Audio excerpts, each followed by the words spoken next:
मन्दहासरुचिराननाम्बुजम्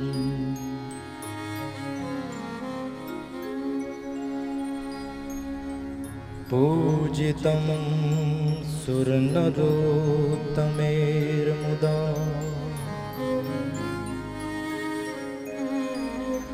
धर्मनन्दनमहं विचिन्तये।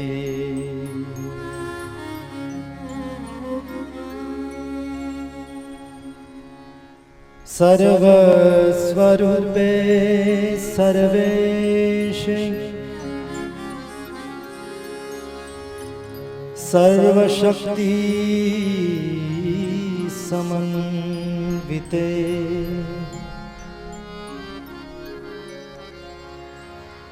भयेभ्यस्त्राहिनो देव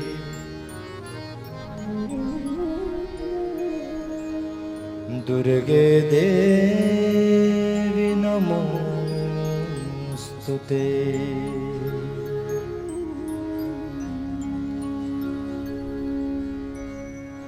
अखण्डमण्डलाकारं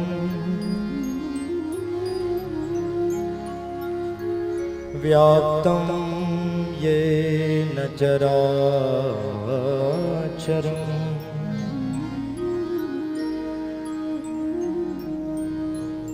तत्पदं दर्शितं येन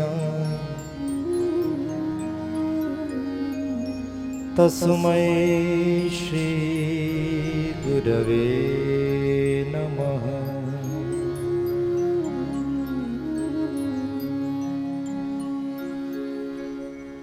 श्री स्वामिनारायणाय नमो नमः।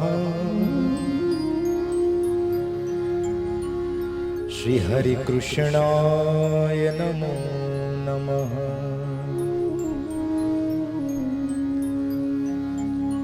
श्री सहजानंद स्वामिने नमः।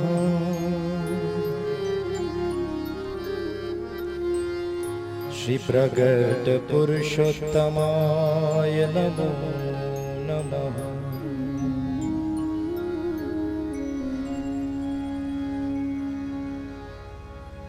बोलिए बाल कृष्ण भगवान की जय। श्री द्वारिकाधीश की जय।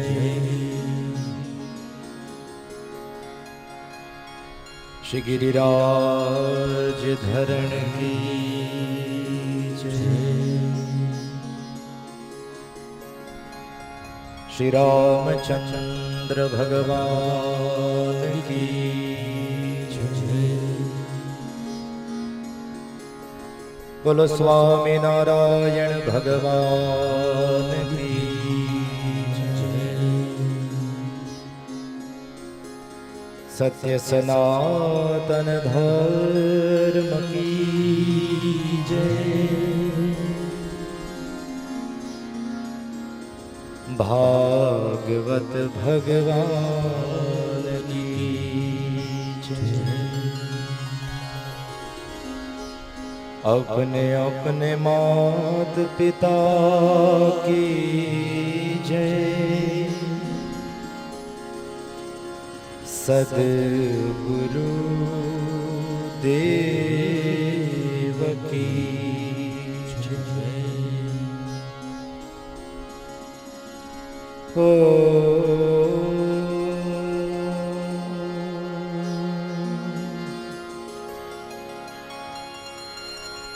नमः पार्वती पतये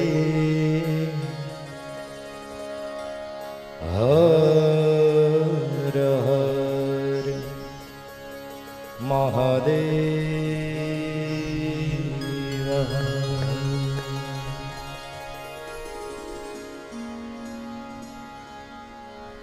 आइए भक्तों, प्रेम और भाव से कुछ क्षणों के लिए भगवान द्वारिकाधीश को पुकारते हैं।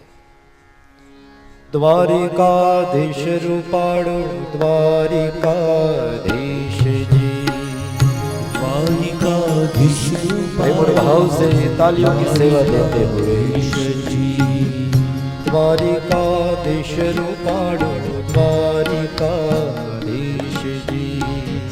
द्वारिकाधीश रूपाणु द्वारिकाधीश जी।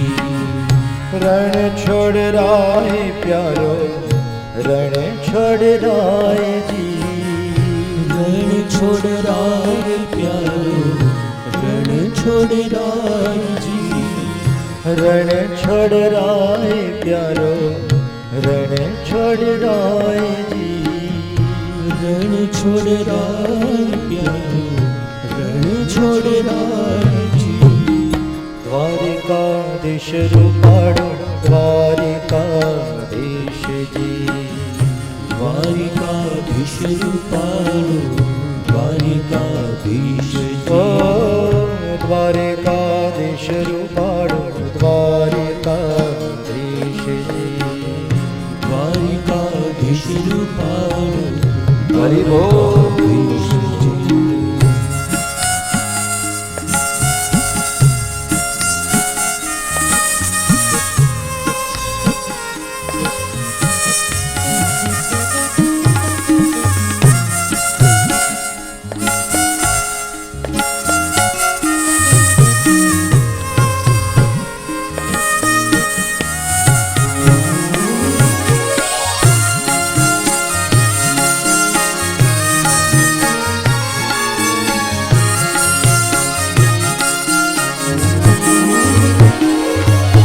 અલબેલી રાધાનું શ્યામ છોગાડો અલબેલી રાધાનું શ્યામ છોગાડો અલબેલી રાધાનું શ્યામ છોગાડો અલબેલી રાધાનું શ્યામ છોગાડો મુરલી મનોહર નંદ ગોવાડો મુરલી મનોહર નંદ ગોવાડો મુરલી મનોહર નંદ ગોવાડો મુરલી મનોહર નંદ ગોવાડો યશોદાનો રાજ દુલારો યશોદાનો રાજ દુલારો ઓ યશોદાનો રાજ દુલારો યશોદાનો રાજ દુલારો દ્વારિકાધીશ રૂપાળો દ્વારિકાધીશ જી દ્વારિકાધીશ રૂપાળો દ્વારિકાધીશ ઓ જી દ્વારિકાધીશ રૂપાળો દ્વારિકાધીશ જી દ્વારિકાધીશ રૂપાળો જય દ્વારકાધીશ જી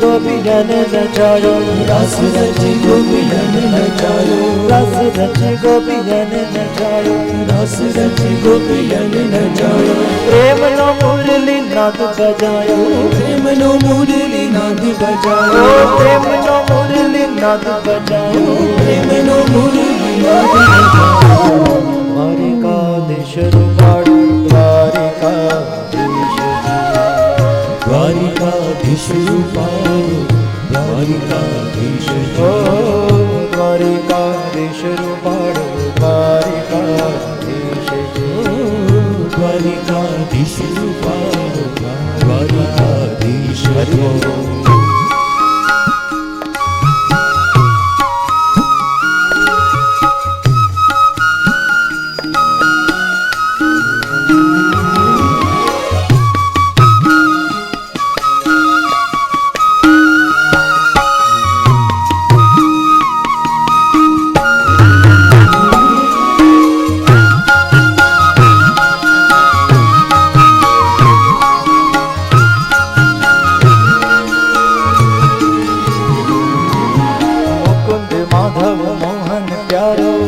मुकुंद माधव मोहन प्यारो, मुकुंद माधव मोहन प्यारो, मुकुंद माधव मोहन प्यारो। भक्तवत्सल माने जपती उगारो, भक्तवत्सल माने जपती उगारो, भक्तवत्सल माने जपती उगारो, भक्तवत्सल माने जपती उगारो। वैष्णव ने आधार तुम्हारो, वैष्णव ने आधार तुम्हारो, ओ वैष्णव ने आधार तुम्हारो, वैष्णव ने आधार तुम्हारो। द्वारिकाधीश रूपारो, द्वारिकाधीश जी, द्वारिकाधीश रूपारो, द्वारिकाधीश जी। ओ द्वारिकाधीश रूपारो, द्वारिकाधीश जी, द्वारिकाधीश रूपारो, द्वारिकाधीश जी। ओ रण छोड़ राय प्यारो, रण छोड़ राय जी, रण छोड़ राम प्यारो, रण छोड़ राम जी। ओ रण छोड़ राय प्यारो, रण छोड़ राय जी, रण छोड़ राम प्यारो। देवर भाव से तालियां बजाते हुए द्वारिकाधीश रूपारो, द्वारिकाधीश जी, द्वारिकाधीश रूपारो, द्वारिकाधीश ओ जी। द्वारिकाधीश रूपारो, द्वारिकाधीश जी, द्वारिकाधीश रूपारो, द्वारिकाधीश ओ जी। द्वारिकाधीश रूपारो, द्वारिकाधीश जी, द्वारिकाधीश रूपारो, द्वारिकाधीश जी।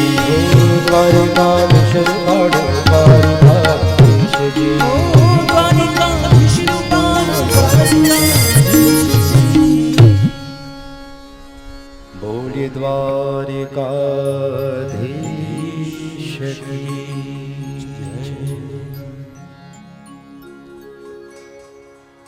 यं प्रव्रजन्तमनुपेतमपेतकृत्यम् द्वैपायनो विरहकातर आजुहाव पुत्रेति तन्मयतया तरवोऽभिनेदुः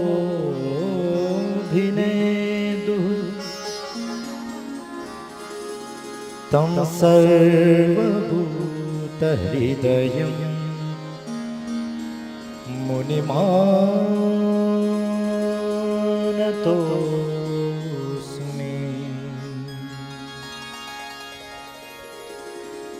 बोलिए व्यास नारायण भगवान की जय।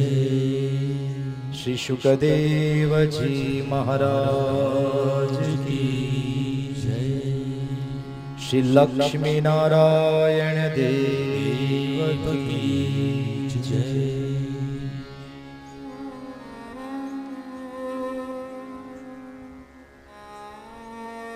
नंद नंदन यशोदा नंदन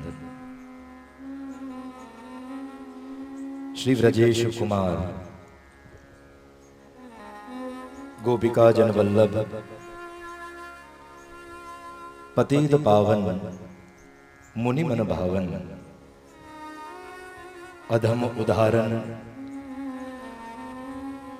करुणालय वरुणालय भक्तवांछा कल्पतरु भगवान श्री राधा माधवना चरणों वंदन। विराजमान भगवान वांगमय स्वरूप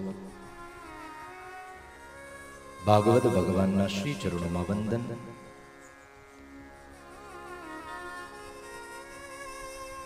यहां पर विराजित समस्त धर्मकूल के श्री चरण में नतमस्तक हमारा प्रणाम। श्रीमद् भागवत ज्ञान यज्ञ के आयोजक द्विवेदी परिवार और उस परिवार के मुख्य श्रोता ऐसे मूर्धन्य शिरोमणि विद्वद वरेण्य परमादरणीय श्री जयप्रकाश द्विवेदी जी एवं उनका समस्त परिवार उनको लाखों लाखों अभिनंदन। और आप सभी श्रोताओं के हृदय में विराजमान उस परम तत्व को वंदन करते हुए प्रथम दिवस के द्वितीय सत्र का भगवान गणेश जी के श्री चरणों में वंदन करते हुए फिर से एक बार प्रारंभ करते हैं। बोलिए शुकदेव जी महाराज की जय, भक्तवत्सल भगवान की जय।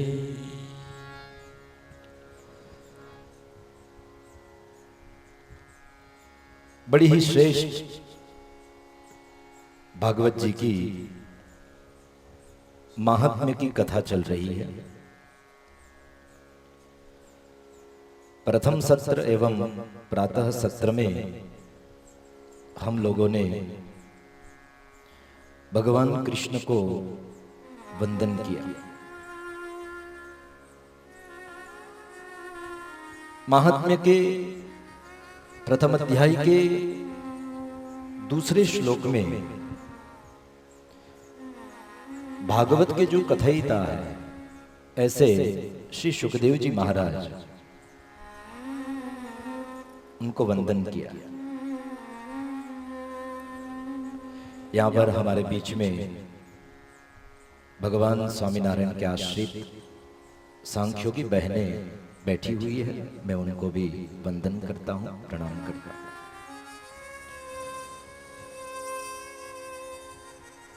सुखदेव जी महाराज भागवत के कथयिता।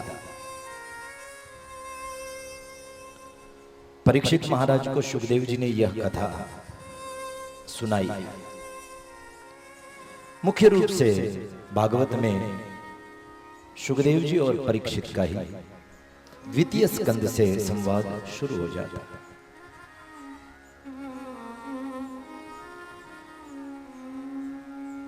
मैं द्विवेदी जी को बताऊं कि भागवत के अनुसार तो सुखदेव जी महाराज को योनिजा कहा गया है,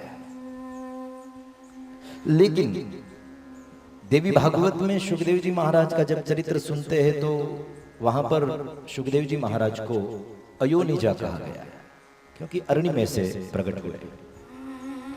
भागवत में व्यास नंदन के रूप में प्रकट हुए, मां के गर्भ से प्रकट हुए, ऐसी चर्चा है। लेकिन इसमें ग्रंथ का दोष नहीं समझना चाहिए, ये कल्प भेद होता है। कल्प भेद के चलते कभी कभी भगवान के कुछ ऐसे चरित्र भी हमारे सामने आ जाते हैं जो हमने सुने नहीं होते हैं। तो नहीं सुने इसका मतलब ये नहीं है कि वो चरित्र ऐसा नहीं होगा। कल्प भेद के चलते ये हो सकता है कि एक ही सुखदेव एक बार ही नहीं आए हैं, एक ही सुखदेव अनेक बार आए हैं, अलग अलग कल्प में आए हैं। लेकिन क्योंकि भागवत जी का आश्रय करके हम लोग बैठे हैं तो भागवत ग्रंथ के अनुसार ही चलना है। सुखदेव जी यहां पर व्यास नंदन है, मां के गर्भ से 16 वर्ष पश्चात प्रकट हुए। व्यास जी ने निवेदन किया, अरे पुत्र, मां को कष्ट हो रहा है, तू प्रकट हो जा। लेकिन सुखदेव जी महाराज परम विरागी हैं, तो संसार में आने से डर रहे थे। कहीं संसार में आऊंगा, संसार का जो विषय वासना का रंग है वो मुझे लग जाएगा तो मेरा तो काम तमाम हो जाएगा। तो संसार में आने से डर रहे हैं। क्यों डर रहे हैं? सुखदेव जी है कौन?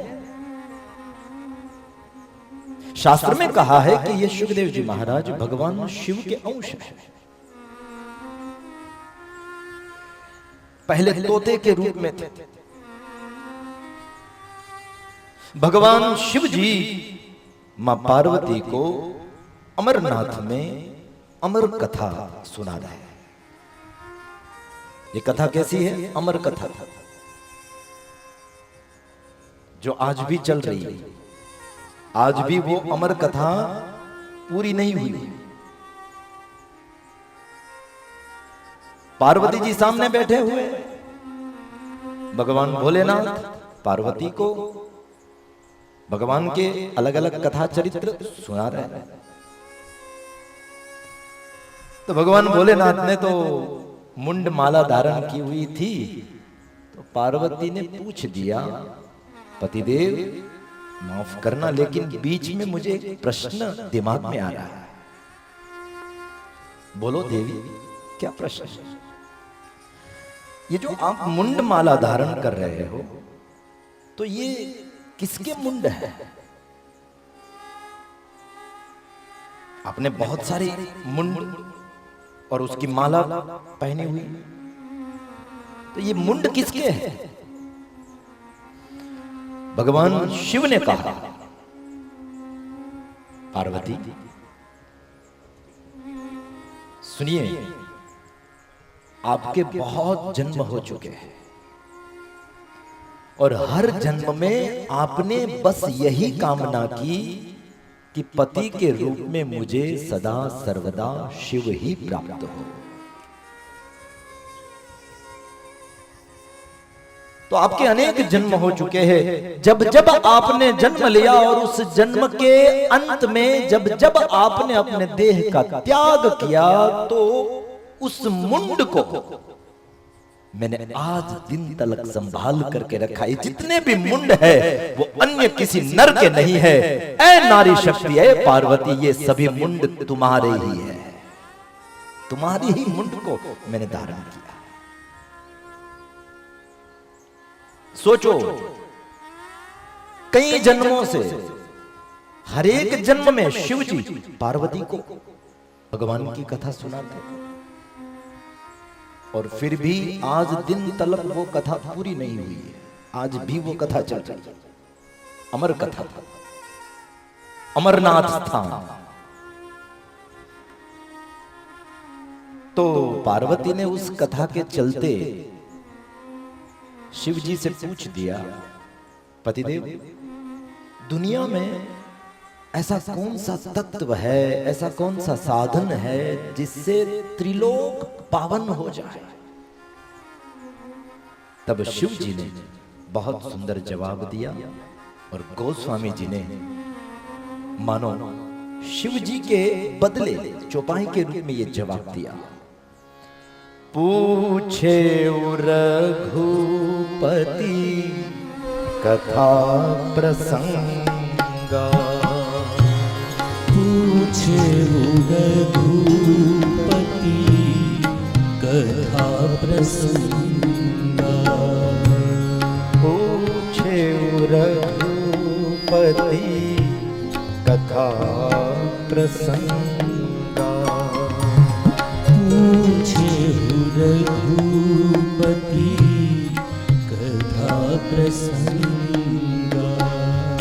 सकल लोक जग पावन गंगा, सकल लोक जग पावन गंगा।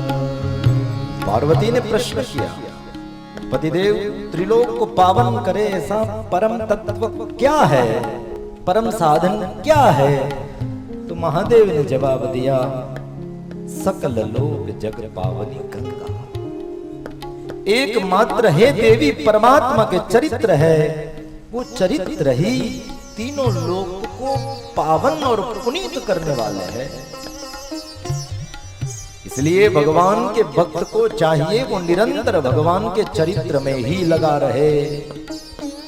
भगवान के चरित्र को सुनने से हृदय में भगवान का महिमा प्रकट होता है, और जब हृदय में भगवान का महिमा प्रकट होता है तो वो भगवान भी हृदय में प्रकट हो जाता है। इसीलिए सकल लोक जग पावन गंगा, सकल लोक पावनी गंगा। तो स्वामी जी ने यहाँ पर कथा को गंगा की उपमा दे दी। जैसे गंगा का काम है निरंतर बहना, वैसे ही ये कथा भी निरंतर बहती रहती है। अभी कुछ दिनों पहले गुजरात में लास्ट में नरमाणा गांव में बही थी, उससे पहले मेंगनी गांव में बही थी, और फिर वहां से बहती बहती यहाँ बाकरोल में आ गई। अब यहाँ से जन्माष्टमी का पर्व न्यूजीलैंड ऑकलैंड में बुलाने का वो लोग सोच रहे हैं, वीजा का प्रोसेस चल रहा है। अगर हो जाएगा तो ये गंगा वहां पर भी जाएगी। ये तो बहती हुई गंगा, निरंतर इसका काम बहना है। और जैसे वो गंगा अपने आश्रय में आए हुए का पाप ताप संताप मिटा देती है। अगर उस गंगा में स्नान कर लिया जाए तन पवित्र हो जाता है। स्नान करने का समय नहीं है, चलो पान ही कर लो। पान करने मात्र से भी वो गंगा पुनीत कर देती है। और अगर पान करने का भी समय नहीं है, दूर से ही निकले उस गंगा को दूर से ही प्रणाम कर लो। दूर से नमस्कार करने मात्र से भी गंगा मुक्ति दे देती है। गंगे तव दर्शनान मुक्ति ही, केवल दर्शन करने मात्र से वो गंगा मुक्ति दे देती। वैसे ही ये कथा गंगा भी हो सके तो पूरा इसमें निमज्जन करो, पूरा स्नान करो। समय नहीं है तो कोई बात नहीं, थोड़ी देर के लिए आकर के बैठ करके कुछ अच्छी बातें यहां से सीख करके चले जाओ। वो कुछ सीखी हुई थोड़ी सी बातें भी जीवन का कल्याण कर देगी, क्योंकि सत्संग की एक घड़ी जीवन उद्धार के लिए काफी है। इसीलिए महापुरुष कहते हैं, एक घड़ी आधी घड़ी, आधी में पुनि आधी, तुलसी संगत साध की, तो कटे कोटि अपराध। पूछे रघुपति कथा प्रसंगा, पूछे रघुपति कथा प्रसंगा। सकल लोक जग पावनी गंगा, सकल लोक जग पावनी गंगा। तो ये कथा भी गंगा है और इसका काम भी अपने आश्रय में आए हुए का उद्धार करना है, उनको पवित्र करना है। ऐसी पवित्र कथा भगवान शिव जी पार्वती को कैलाश में भी सुना रहे हैं और अमर कथा जो है वो अमरनाथ में भी चल रही है। तो उस कथा को पेड़ पर बैठा हुआ एक तोता वो भी सुन रहा है। अब बड़ी बड़ी ज्ञान की, वैराग्य की, त्याग की, भक्ति की अच्छी अच्छी बातें हो रही थी, तो वो तोते ने उन सभी बातों को सुन लिया और शिव जी के मुख से निकली हुई वो दिव्य बातें उस तोते के दिमाग में, हृदय में हृदयस्थ हो गई। अब उस तोते के हृदय में भी वैराग्य प्रकट हो गया। सोचा अब मुझे इस संसार में रहना नहीं है, अब तो एकांत में बस भगवान का भजन ही करना है, क्योंकि सत हरि भजन जगत सब सपना।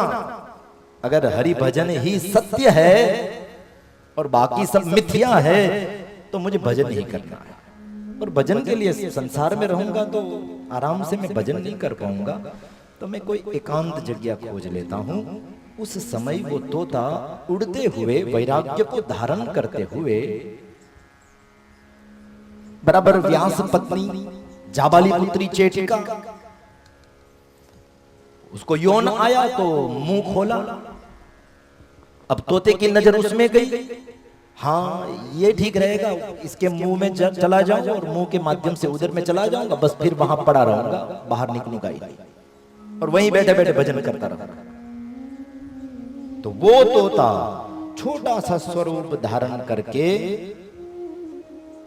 अब आप लोग कहोगे कि तोते में ये शक्ति कहां से आ गई, छोटा स्वरूप कैसे वो धारण कर लेगा, वो कोई चमत्कारी थोड़ी था, चमत्कारी नहीं था, लेकिन जिस प्रकार से उसने शिव जी के मुख से कथा सुनी थी, अध्यात्म ज्ञान और वो जो संपदा थी वो ग्रहण की थी, उसके चलते वो दिव्य शक्तियां उस तोते में आ गई थी।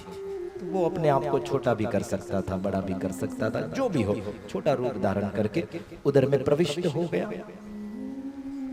अब 16 साल बीत गए, लेकिन बाहर आने का नाम नहीं ले रहे हैं। वही तोता शुकदेव शिव के मुख से कथा सुनते सुनते शिव अंश बन गया। और फिर जब व्यास जी ने निवेदन किया तब भी नहीं माने, तो व्यास जी ने भगवान कृष्ण से थोड़ी फरियाद कर दी, अरे प्रभु, अरे मेरे इष्ट देव, मुझे आपके धर्म का प्रचार प्रसार करना है और उसके लिए मुझे अपने बेटे की जरूरत पड़ेगी, और यही माँ के गर्भ में ऐसे बैठा रहा तो फिर आपका धर्म का प्रचार प्रसार कैसे हो? आप कहो ना कि बाहर आए। तब भगवान कृष्ण ने आज्ञा दी है, हे शुकदेव, माँ के गर्भ से प्रकट हो जाओ, मेरा आशीर्वाद है आपके साथ। प्रकट होते ही संसार का रंग आपको छुएगा भी नहीं, आप ऐसे के ऐसे परम वैरागी ही रहोगे। भगवान कृष्ण की आज्ञा हुई, तब जाके शुकदेव जी मां के गर्भ से 16 वर्ष पश्चात प्रकट हुए हैं। बोलिए शुकदेव जी महाराज की जय। कथा तो ऐसी है कि जन्म लेते ही, प्रकट होते ही सीधे जंगल में चले गए। पिता ने रोकने का बहुत प्रयास किया, लेकिन माने नहीं, बस जंगल में प्रभु की आराधना करने के लिए चल पड़े। ऐसे परम वैरागी, परम संत, महापुरुष, ब्रह्मद्रष्टा, ब्रह्मवेत्ता, ब्रह्मज्ञ शुकदेव जी महाराज को उस जंगल के वृक्षों ने वंदन किया। आज हम धन्य बन गए कि आप इस जंगल में आए और आपने हम सभी वृक्षों को भी आज पुनीत कर दिया, पावन कर दिया। तो हम सभी वृक्ष आपको नमस्कार करते। तम सर्वभूत हृदयं मुनिमानतोस्मि।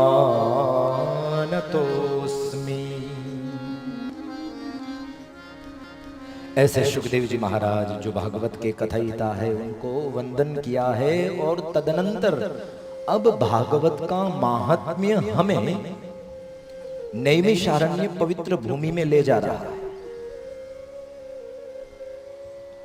नैमिषारण्य उत्तर प्रदेश में पड़ता है, लखनऊ से आगे जाओ तो फिर नैमिषारण्य आता है।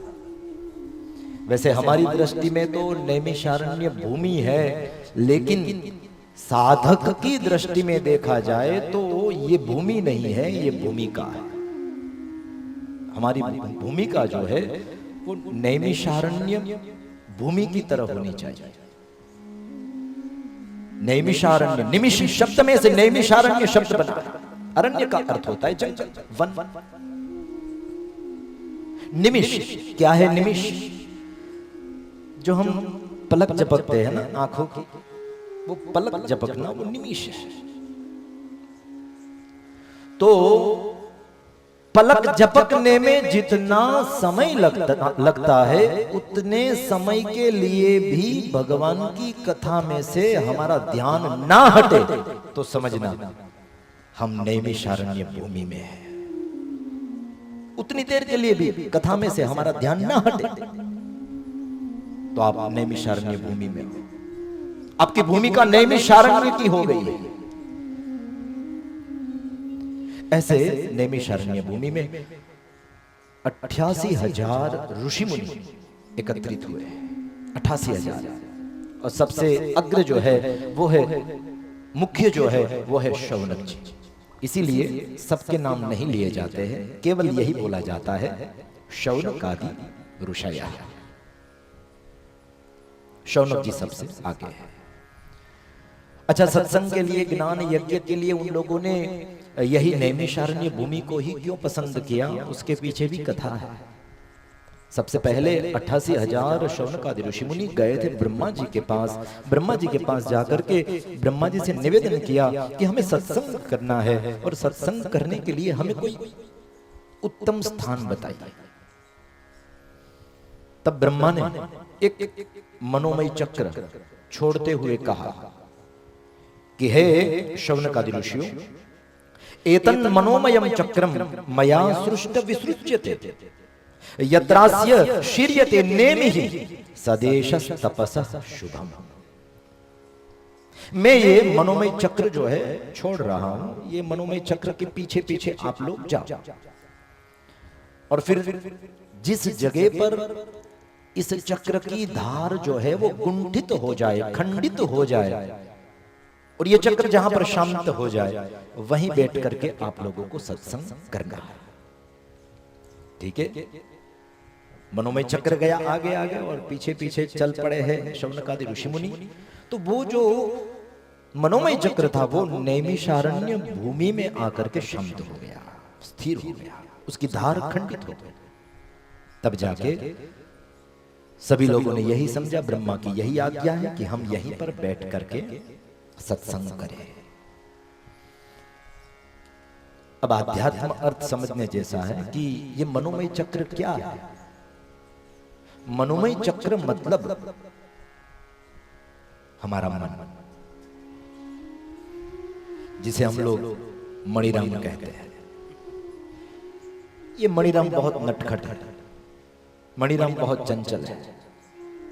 एक जगह पर मणिराम ठीक से बैठते नहीं, क्योंकि चंचलम ही मनः कृत्स्न प्रमाथि बलवत् दृढ़म् तस्याहं निग्रहं मन्ये वायोरिव सुदुष्करः।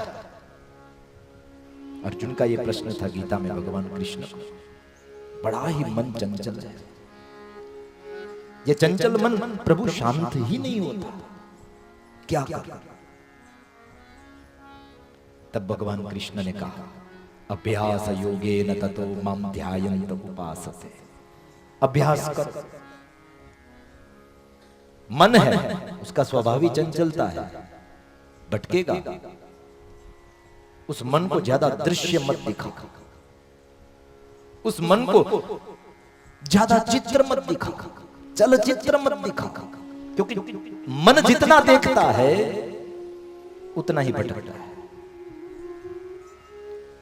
उसको शांत करने के लिए, स्वस्थ करने के लिए एक ही उपाय, अभ्यास। ध्यान कर रहे हो, ध्यान करते करते बीच में बहुत सारी चीजें आ जाती है। वैसे भगवान स्वामी नारायण तो वचनामृत में कहते हैं कि ध्यान करते करते जितनी भी चीजें बीच में आए ना वो सभी माया है, वो सब माया है। दुकान आ जाए तो दुकान भी माया है, पुत्र परिवार बीच में आ जाए तो वो माया है, बीवी आ जाए बीच में तो बीवी भी माया है। तो होगा, थोड़ी देर होगा, फिर वहां से मन को खींचो, फिर भगवान में लगा, नहीं मुझे उधर नहीं जाना है, वो मेरा धर्म भी नहीं है, वो मेरा कर्म भी नहीं है, मुझे भगवान में अपना मन पिरोना है। फिर भगवान में लग जाओ, होगा थोड़ी देर भगवान में मन लगेगा, फिर दूर चला जाएगा, फिर अभ्यास करो, फिर वहां से मोड़ो, फिर भगवान में लगाओ। ऐसे अभ्यास करते करते, अभ्यास योगेन ततो मां ध्यायन्त उपासते। भगवान कहते हैं ऐसे अभ्यास करते करते एक बार ऐसी अवस्था आएगी, तुम्हारा मन जो है वो भगवान में स्थिर हो जाएगा। फिर मन नहीं भटकेगा। बकरी जो है ना, बकरी, उसको कितना भी खिलाओ, उसका पेट भर भी गया हो तो भी खाएगी। उसके सामने जो उसको डालने योग्य चारा हो डालो तो वो खाएगी, खाए बगैर रहेगी नहीं। लेकिन एक प्रावधान बन जाए, एक उपाय अगर बन जाए तो बकरी मनपसंद चारा भी छोड़ देगी। क्या? बोले जब भी वो खाने के लिए जाए मारो डंडा जोर से, जोर से डंडा मारो। ऐसा हो सकता है कि डंडा खाने के बावजूद भी वो दूसरी बार चारा खाने के लिए मुंह डालेगी, जैसे ही डाले फिर मारो डंडा। फिर थोड़ी देर के बाद, क्योंकि थोड़ी देर उसको स्मृति रहती है कि अभी अभी डंडा खाया था, तो स्मृति रहती है, तो थोड़ी देर हो सकता है बीत जाएगी, वो चारा ना भी खाए, लेकिन थोड़ी देर के बाद फिर भूल जाएगी, फिर खाएगी, फिर मारो डंडा। ऐसा करते करते याद रखना, फिर वो बकरी जो है उसके सामने चारा डालो, मनपसंद नहीं खाएगी, क्योंकि अब उसको स्मृति है मुझे डंडा खाना पड़ेगा। ये अभ्यास हो गया। इस अभ्यास के माध्यम से ही मन जो है वो शांत होता है, वो स्थिर होता है। तो वो जो मनोमय चक्र है नैमिषारण्य में शांत हो गया। मन का शांत होना ही मनोमय चक्र का शांत होना है। और फिर वहां पर शौनकादि 88,000 ऋषि मुनियों ने सत्संग का प्रारंभ किया। सुनने वाले तो थे, लेकिन सुनाने वाला कोई नहीं था। तो जब सुनने की तीव्रता होती है, सुनने की प्यास होती है, तो कोई सुनाने वाला भी मिल जाता है। इसीलिए भागवत में कहा सूताहा पौराणिका प्रोक्ताहा। उसी वक्त सुत जी वहां पर आ गए हैं और सुत जी ने पुराणी है कथा सुनाना शुरू कर दिया। सुत जातिवाचक शब्द है। ब्राह्मण माता क्षत्रिय पिता से उत्पन्न हुआ जो संतान उसे सुत कहते हैं। पुराणी है, पुराणों की कथा कहने में श्रेष्ठ है, इसीलिए उनको पुराणी भी कहा गया। जो अलग अलग पुराणों की कथा करते हो उसे पुराणी कहते हैं। ठाकुर जी की कृपा से और ऐसे विद्वान महापुरुषों के आशीर्वाद से कुछ कुछ सीखा है, तो थोड़ा भागवत कर लेते हैं, रामायण की कथा भी कर लेते हैं, शिव पुराण भी पढ़ लेते हैं, देवी भागवत भी पढ़ लेते हैं, 4 पुराण करते हैं। वैसे आता कुछ नहीं, महापुरुषों के आशीर्वाद से जो भी सीखा है गुरुजनों से वही बोलते, शास्त्रों ने जो सीखा है वही बोलते। तो 4 ग्रंथों की कथा हम करते हैं। तो जो ज्यादा ग्रंथों की कथा करता हो उसे पुराणी कहा जाता है। जिसको पुराण का नॉलेज हो वो पुराणी। लेकिन मैंने ये बात इसलिए छेड़ी क्योंकि मुझे कुछ कहना है। 4 ग्रंथ की कथा तो करता हूं, अभी कुछ महीनों में थोड़ी तैयारी करके गुरुजनों के धर्मगुरुओं के आशीर्वाद से 5वें ग्रंथ की भी कथा शुरू कर दूंगा। और वो 5वां ग्रंथ है स्वामीनारायण संप्रदाय का शिरमोड़ ग्रंथ सत्संगी जीवन कथा, जो है वो भी प्रारंभ करूंगा थोड़े ही महीने। इसलिए प्रारंभ करूंगा सत्संगी जीवन क्योंकि मुझे बाप जी ने आज्ञा दी है। मेंगड़ी में ना ठासा गांव में कथा थी। उस वक्त परम पूज्य लाल जी महाराज पधारे थे और शोभा यात्रा में उनके साथ उनकी शरण में बैठना हुआ था। उस वक्त बाप जी ने मुझे कहा था कि आपको सत्संगी जीवन भी तैयार करना है, क्योंकि स्वामीनारायण संप्रदाय में साधु तो बहुत से हैं जो सत्संगी जीवन की कथा करते हैं, लेकिन आपको, क्योंकि आप ब्राह्मण देवता हो, तो आपके मुंह से संस्कृत के मूल श्लोक के माध्यम से वो सत्संगी जीवन की कथा जो है वो अगर लोग सुनेंगे तो अच्छा रहेगा। तो उनकी आज्ञा हुई और मैंने वचन भी दे दिया कि मैं बापूजी थोड़ा वक्त मुझे दे दीजिए, क्योंकि बड़ा ग्रंथ है और ऐसे ही कोई ग्रंथ का अभ्यास करके ऐसे ही नहीं बोला जाता है, उसके लिए भी पुरुषार्थ करना पड़ता है। शास्त्र कथित, शास्त्रोक्त, धर्मसम्मत, ये सब बातें ध्यान में रखनी पड़ती।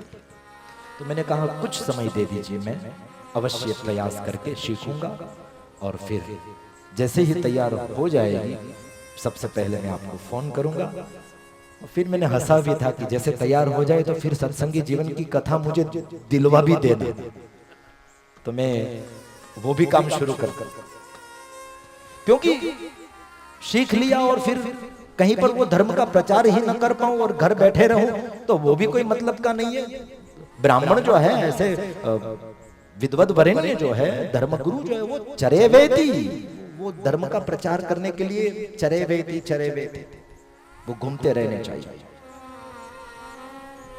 धर्म का प्रचार करते रहने चाहिए। तो सुत जी पुराणी है, पुराणों की कथा कहने में कुशल। नाम क्या है? उग्रश्रवा। और उनके पिताजी का नाम रोमहर्षण। पहले रोमहर्षण सुत जो है वो कथा सुना रहे थे, लेकिन कथा 12वें स्कंद में या 11वें स्कंद में आती है कि दाऊजी महाराज जब तीर्थ यात्रा करने के लिए गए थे, उस दौरान दाऊजी महाराज से ये सहन नहीं हुआ कि एक सुत ब्रह्म गादी के ऊपर बैठ करके कथा कर रहा है, तो क्रोध में आ गए और सुत जी का शिरच्छेदन कर दिया बलराम जी। वो रोमहर्षण थे। फिर दाऊजी महाराज को पाप भी लगा, क्योंकि थे सुत लेकिन ब्रह्म गादी पर बैठे हुए थे, इसलिए ब्रह्म स्वरूप थे। तो दाऊजी महाराज को ब्रह्म हत्या का पाप लगा। उस पाप की निवृत्ति के लिए दाऊजी महाराज फिर तीर्थाटन करने के लिए गए, संपूर्ण भारतवर्ष की प्रदक्षिणा की, कई तरह के धर्म कार्य किए, तब जाके उस पाप में से बलराम जी मुक्त हुए। लेकिन जब सुत पुराणी ऐसे रोमहर्षण का शिरच्छेदन हो गया, उसके बाद उनके पुत्र उग्रश्रवा ने बाकी की जो कथा थी वो कथा शौनकादि ऋषि मुनियों को सुनाई। दोनों बाप बेटे के नाम बहुत सुंदर है, उग्रश्रवा और रोमहर्षण। उग्रश्रवा कौन है? जिनके कान भगवान की कथा सुनते सुनते उग्र हो जाए। उग्र मतलब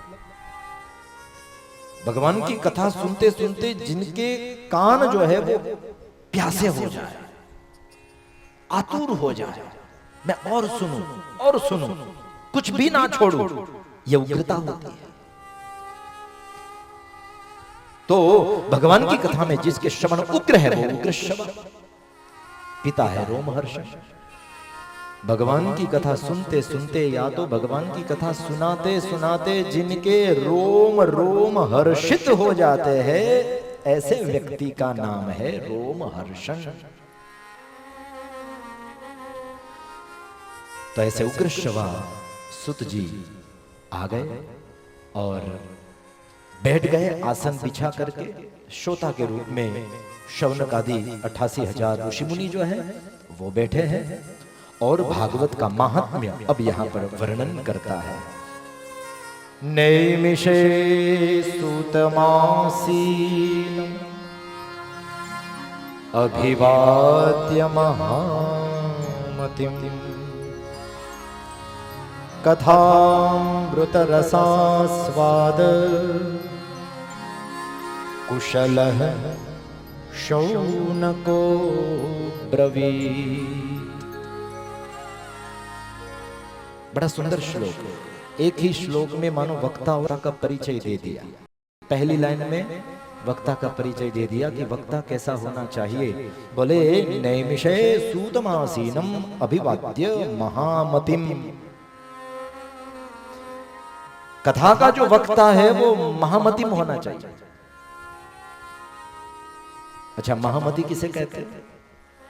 श्रेष्ठ बुद्धि वाला ना, श्रेष्ठ बुद्धि वाला वो महामति नहीं। महामति वो है जो व्यासपीठ के ऊपर बैठ कर शास्त्र सम्मत बात करे। महामति वो है जो व्यासपीठ के ऊपर बैठ करके केवल धर्म का ही निरूपण करे, अपनी मन घड़ंत बातें न करे और मन घड़ंत बातें कह करके सुना करके दूसरों के चित्त को भ्रम में ना डाले, वो महामति। आजकल ये प्रथा निकल पड़ी, शास्त्र सम्मत बातें व्यासपीठ से कम होती है, धर्म सम्मत बातें कम होती है और लोक वार्ता ज्यादा सुनाते हैं। ये लोक यात्रा नहीं है, ये श्लोक यात्रा है। श्लोकों को पढ़ो। कभी कभी तो ये कोई टीका निंदा की बात नहीं है, लेकिन दया भाव आता है, थोड़ी करुणा आती है। कि हमारे ऋषि मुनि के बनाए हुए जो शास्त्र है वो यूं ही लोग ऐसे ही मनगढ़ंत बातें बोल करके लोगों को सुनाना शुरू कर दिया है। एक भी संस्कृत का श्लोक शुद्ध उच्चारण से बोला नहीं जाता, ना ही उस श्लोक का सही अर्थ समझाया जाता है, और अगर अर्थ करे भी तो ऐसा अर्थ करे कि सरस्वती भी कांपने लग जाए। जी हाँ, कोई गलत लोगों के हाथ में जब सदग्रंथ आ जाता है तो याद रखना मां सरस्वती भी कांपने लगती है, वो भी थरथराने लगती है, उसे भी डर लगने लगता है कि अब ये क्या करेगा, अब ये अर्थ का अनर्थ करेगा। महामती वो है जो शास्त्र सम्मत बात करे, धर्मयुक्त बात करे। सूत जी बिल्कुल धर्मसम्मत बात करने वाले प्रवक्ता है। और फिर दूसरी लाइन में श्रोता का भी परिचय दिया। आपको लगेगा कि वक्ता के बारे में ही बोल रहे हैं, चलो आप लोगों की बारी आई। श्रोता कैसा होना चाहिए? बोले कथामृत रसास्वाद कुशलः शौनकः इव सदृशः। कथा का जो श्रोता है वो शौनक जी की तरह कुशल होना चाहिए। कुशल शब्द का यहां पर उपयोग किया, क्यों? क्योंकि कुश में से कुशल शब्द बना है। कुश तृण आता है ना, उसे तोड़ने के समय बहुत ध्यान रखना पड़ता है, सावधानी बरतनी पड़ती है, क्योंकि अगर सावधानी नहीं बरतेंगे तो हो सकता है कि उंगली में चीरा भी पड़ जाए, उंगली कट सकती है।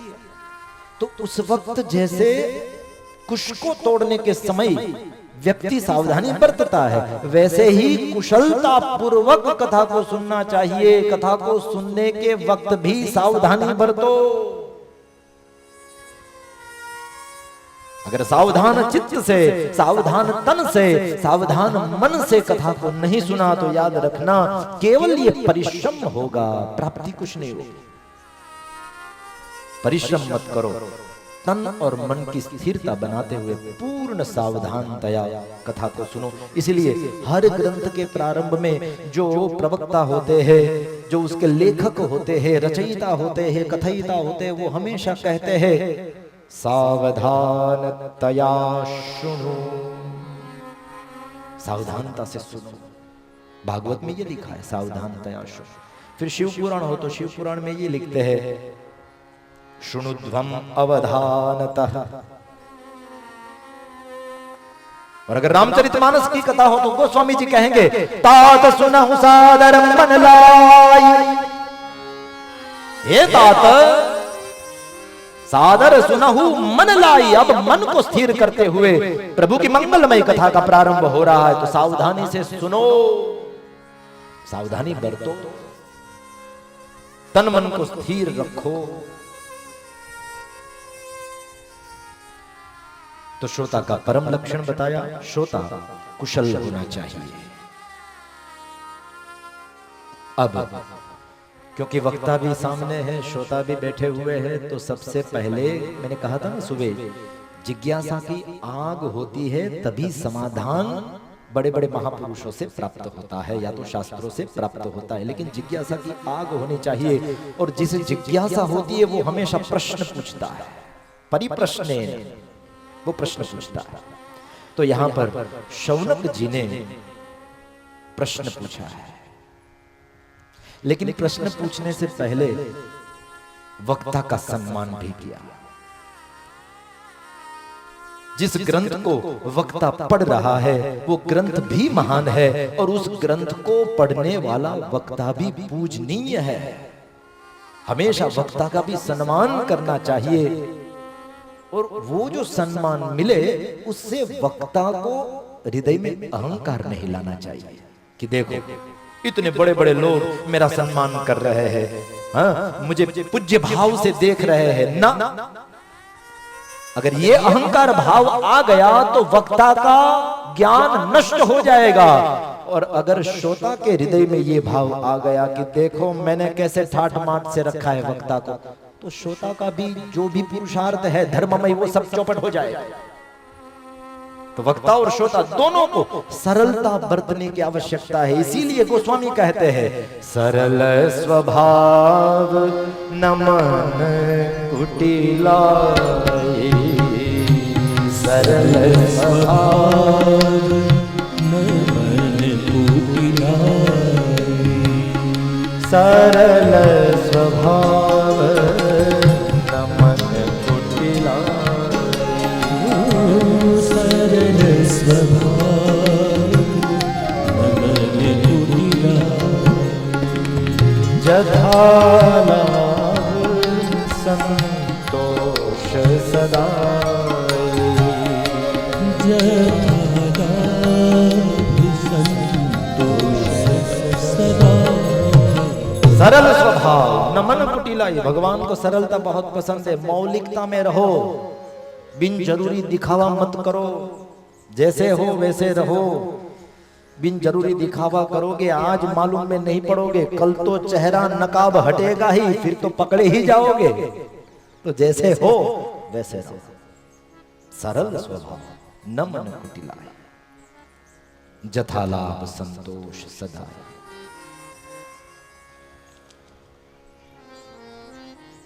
शौनकादि ऋषि मुनियों ने वक्ता का सम्मान किया है। सम्मान करते हुए बड़े अच्छे शब्द कहे। शौनक उवाच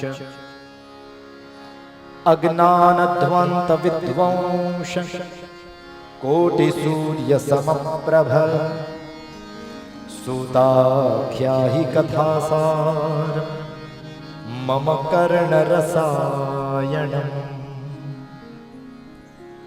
बहुत सुंदर बात कहते थे। हे सुत पुराण, सुताख्यायी कथा सा मम कर्ण रसायन।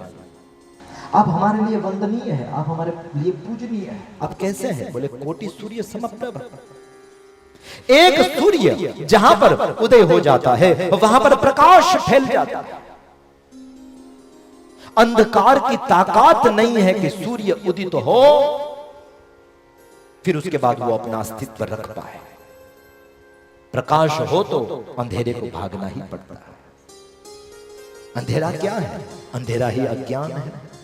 प्रकाश क्या है? प्रकाश ही ज्ञान है। जब ज्ञान प्रकट होता है तो अज्ञान अंधकार को जाना ही पड़ता है। बहुत ज्यादा अंधकार हो, मतलब ज्यादा अज्ञानता हमारे दिमाग में फैली हुई हो, चिंता मत करो, क्योंकि ज्यादा अज्ञान भी अगर हमारे अंदर है लेकिन ज्ञान का तो एक दीपक भी प्रकट हो गया तो उस अंधेरे को खत्म कर देगा। आपने देखा होगा पूरे कमरे में इतना अंधेरा होता है लेकिन खाली छोटा सा एक दिया प्रज्वलित करो पूरे कमरे में प्रकाश हो जाता है।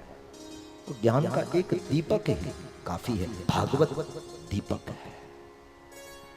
प्रज्वालितो ज्ञानमय प्रदीप, ये प्रदीप है, दीपक है जो हमारे हृदय में बैठे हुए अज्ञान अंधकार को नाश करके हमारे हृदय में अध्यात्म का दीपक प्रज्वलित करता है।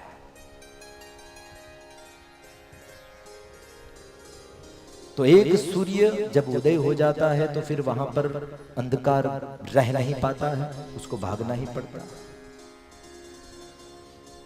तो आप तो करोड़ों सूर्य समान।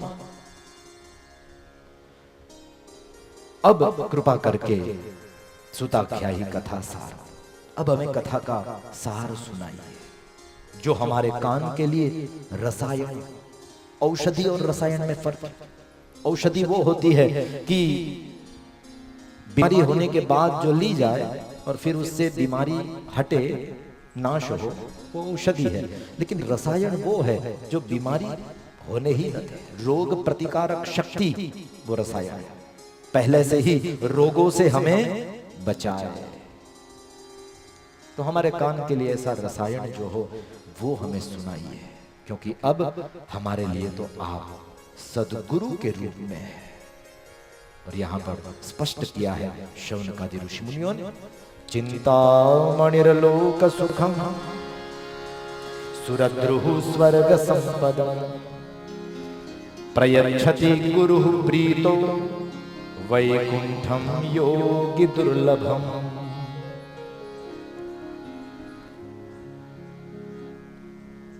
हे सुत जी, आप कैसे हैं?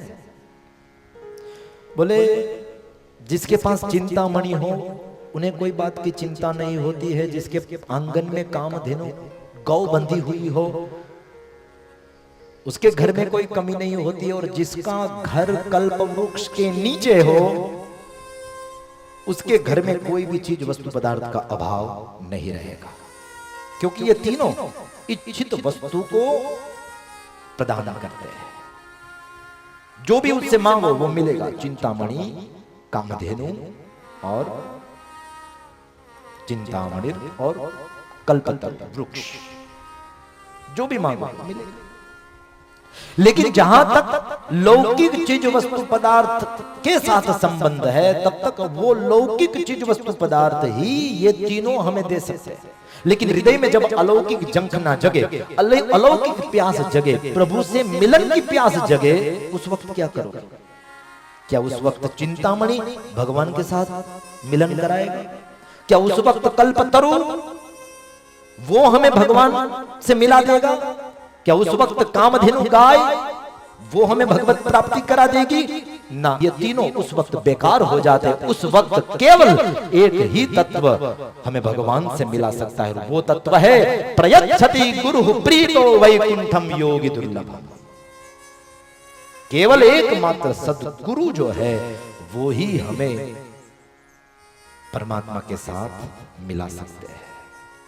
जीवन में सद्गुरु अनिवार्य है, और जब जीवन में सद्गुरु मिल जाए, धर्म गुरु मिल जाए, उस वक्त याद रखना, उस धर्म गुरु को, उस सद्गुरु को मनुष्य रूप में मत देखना। गोस्वामी जी मना करते हैं। गोस्वामी जी ने सद्गुरु की व्याख्या क्या बताई, थोड़ा ध्यान से सुनना। बंदव गुरुपद कंज कृपा सिंधु नर रूप हरि, महामोह तम पुंज जासु बचन रवि कर निकर। कितनी बड़ी बात, कितनी बड़ी बात। सद्गुरु कौन है? धर्मगुरु कौन है? बोले कृपा सिंधु नर रूप हरि। नर के रूप में साक्षात सद्गुरु जो है वो हरि है। नर के रूप में साक्षात वो भगवान ही है। हम हमारे धर्म गुरु को भगवत तुल्य मानते हैं। नर रूप है, वो परब्रह्म समान है। और इसीलिए गुरु की स्तुति गाते हैं तो हम लोग कहते हैं गुरुर ब्रह्मा गुरुर विष्णु गुरुर देवो महेश्वर गुरु साक्षात परब्रह्म। देखो, गुरु परब्रह्म। महाराज, एक प्रश्न होगा, थोड़ा ध्यान देकर के सुनना। अगर गुरु को परब्रह्म मान लिया है और गुरु ही परब्रह्म है, धर्म गुरु सदगुरु वो ही अगर परब्रह्म है, तो फिर वो परब्रह्म हमें दूसरे परब्रह्म की कथा क्यों सुनाते हैं? क्योंकि उनके पास जब भी बैठते हो तो वो भगवान का चरित्र सुनाते हैं ना। कभी बैठो तो कृष्ण का चरित्र सुनाएंगे, कभी बैठो तो भगवान घनश्याम महाराज का चरित्र सुनाएंगे, और उस चरित्र के माध्यम से कुछ बोध भी देंगे, कुछ पाठ भी सिखाएंगे। तो वो परब्रह्म है, फिर भी वो परब्रह्म दूसरे परब्रह्म की बातें क्यों कर रहे हैं? अब वही परब्रह्म है तो फिर उसी को पकड़ लो ना, फिर दूसरे परब्रह्म के पास जाने की क्या जरूरत है? लेकिन नहीं, वो परब्रह्म रूप सद्गुरु वो भक्त को, जीव को अपने साथ बांधते नहीं है। वो अपने साथ बांधने का काम नहीं करते। वो तो हमारा हाथ परमात्मा के हाथ में देने का काम करते हैं। अब जैसे आपको प्यास लगे तो आप लोग समंदर के पास जाओगे, या प्यास लगे तो आप छोटे से गिलास में मीठा पानी भर करके उस गिलास से पानी पी लोगे? क्या करोगे? सरल रास्ता ही अपनाएंगे, घर पर मटुकी में मीठा पानी भरा हुआ है, गिलास भर लो, मीठा पानी पी लो, समंदर के पास जाने की जरूरत क्या है। वैसे ही वेद पुराण उदधि घन साधु, ये वेद और पुराण जो भी है वो सब उदधि है, समुंदर है, दरिया है। और घन साधु, महापुरुष, धर्मगुरु, सदगुरु, ये कौन है?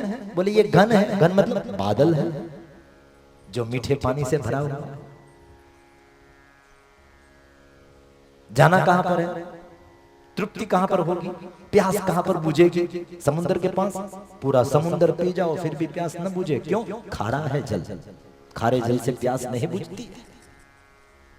प्यास तो मीठे पानी से बुझती है, फिर उसकी मात्रा कम ही क्यों ना हो, लेकिन प्यास मीठल बुझाता है। वैसे ही हमारे धर्मगुरु जो है वो परब्रह्म रूप है, फिर भी हमें परब्रह्म की बातें इसलिए सुना रहे हैं, दूसरे परब्रह्म की बातें इसलिए सुना रहे हैं क्योंकि हम उलझ न जाए। क्योंकि वेद पुराण वो तो समंदर है, और इन 4 वेद और 18 पुराण और 18 उपपुराण और 108 उपनिषद और ऐसे तो कितने ही अनगिनत धर्म ग्रंथ, उनको जब पढ़ते हैं तो पढ़ते पढ़ते पढ़ते पढ़ते दुविधा खड़ी हो जाती है। अब इसमें क्या करे क्या न करे, इसमें सत्य किसको माने, ये सत्य या ये सत्य, सही क्या है ये या ये। तो आदमी जो है उलझन में पड़ जाता है, क्योंकि वेद पुराण उदधि। लेकिन सदगुरु जीवन में इसीलिए महत्व के है, क्योंकि वो सदगुरु वो जो समंदर है उसमें से मीठा जल लेकर के हमें पिलाता है। मतलब हमारे योग्य जो हो वो हमें उस शास्त्र में से निकाल करके देते हैं, सार निकाल करके देते हैं। आप लोग मेडिकल स्टोर में जाओ तो मेडिकल स्टोर में पूरा मेडिकल स्टोर जो है वो दवाई से भरा हुआ होता है, और हर एक दवाई जो है वो किसी न किसी रोग का समाधान ही करती है। लेकिन इसका मतलब ये थोड़ी है कि हमें कुछ रोग हुआ हो और कोई भी दवा उठा ली और खा ली, ऐसा तो नहीं होता। वो बहुत सारी दवाएं हैं, उसमें से जो हमारे योग्य है वो डॉक्टर हमें प्रिस्क्रिप्शन लिख करके देता है कि आपको भाई इतना बुखार है तो आपको ये दवाई लेनी पड़ेगी। जाओ मेडिकल स्टोर में जाओ, वहां ये पर्ची जो है वो उनको दिखाओ तो वो दवाई आपको देगा। डॉक्टर की सलाह के अनुसार दवाई हम लेते हैं, सब दवाई नहीं लेते हैं, जो हमारे लायक है वही लेते हैं। तो सदगुरु कौन है? सदगुरु वेद बचन विश्वास। सदगुरु वैद्य है, सदगुरु धर्मगुरु वो डॉक्टर है, वो वैद्य है। वो हमें समंदर जैसे विशाल धर्मशास्त्र पुराण वेद उसमें से हमारे योग्य जो है वो निकाल करके देते हैं कि तुम्हारे लायक ये है, इसको ग्रहण करो, स्वीकारो, उस रास्ते पर चलो, फिर भगवत प्राप्ति। तो उदधि घन साधु,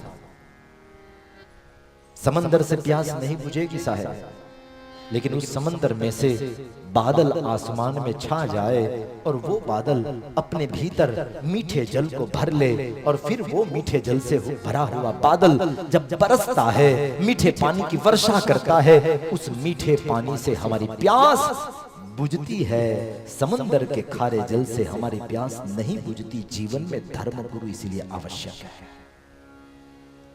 अपने हिसाब से डायरेक्ट वेद पुराण शास्त्रों का अध्ययन करोगे उलझन में पड़ जाओगे। अपने हिसाब से मन घड़ंत अर्थ करके तहस नहस कर दोगे सब कुछ। इसीलिए सच्चे धर्मगुरु की जरूरत है। ऐसे महापुरुष जो है उनके पास बैठे हमारे आदरणीय द्विवेदी जी, कितने कितने लोगों को इन्होंने संस्कृत का पाठ सिखाया है, सही संस्कृत सिखाया और उनको सुसंस्कृत बनाया। ऐसे महापुरुष जो है वही तो मीठा पानी बादल में भर करके हमारे ऊपर कृपा की बरसात, कृपा की वर्षा वो करते हैं, और उसी से कल्याण होता है।